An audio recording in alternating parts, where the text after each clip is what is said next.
Ассалаумағалейкум қазақ халқы, қаларыңыз қалай?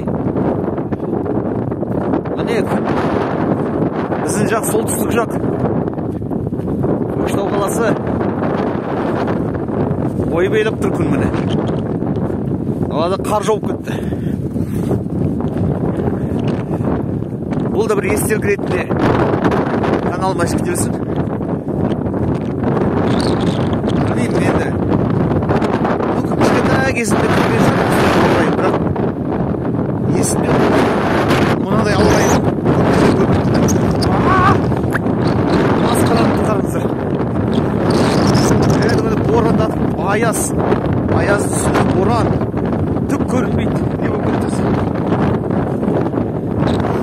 Әй алматылықтар, шымкенттіктер, оңтүстіктер, көре алмай жатыр сіздерді.